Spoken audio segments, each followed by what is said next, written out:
चलिए अलग क्षेत्रों के बारे में बात करते हैं, दिल्ली के अलग अलग क्षेत्रों के, और खास करके जो मुद्दे भी उठे थे चुनाव में भी।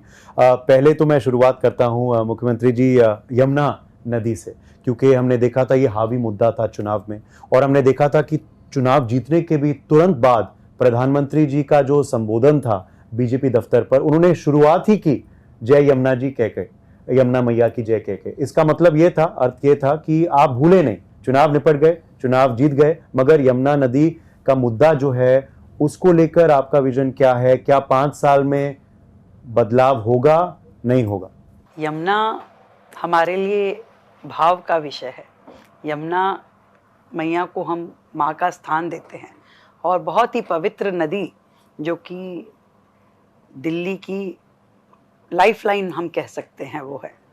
और अफसोस ये है कि पिछली सरकारों ने एक लंबा समय उनको 10-11 साल का काम करने के लिए मिला, हजारों करोड़ रुपए केंद्र ने मदद भी भेजी, परंतु उन्होंने इस काम को किया ही नहीं।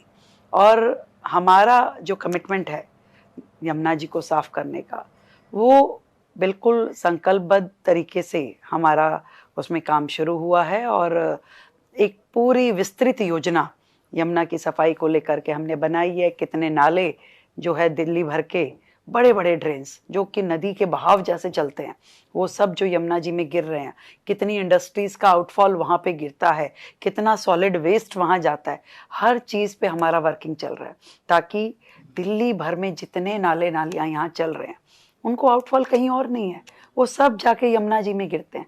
और जब एक नाला जाके गिरेगा तो यमुना की शक्ल क्या ही होगी। उसके लिए जितने ड्रेन्स है उनका डीसिल्टिंग करना, उनमें से सिल्ट निकालना, उनको साफ करना, उसमें एसटीपीज लगाना नए, उसमें डिसेंट्रलाइज एसटीपी लगाना कि जहाँ से नाला जाकर ख़त्म हो रहा है उसको वहीं पे साफ करके इस लेवल पे ले आना कि यमुना में जब वो गिरे तो साफ पानी के माध्यम से गिरे। इन सब पे लगातार काम चल रहा है। इस 2 महीने के अपने कार्यकाल में बड़ी बड़ी ड्रेन जो यमुना जी में गिरती है, 22 बड़े नाले गिरते हैं, और वो किस लेवल से साफ होने हैं, उसमें 15 दिन में कितना मीट्रिक टन कूड़ा निकलेगा, वो डिसिल्ट हुआ, वो आगे पहुंचा, ये लगातार हमारा सुपरविजन चल रहा है। और बहुत ही टाइम फ्रेम के साथ में अधिकारियों को लक्ष्य दिए हुए हैं कि ये काम इस तरह से करना है।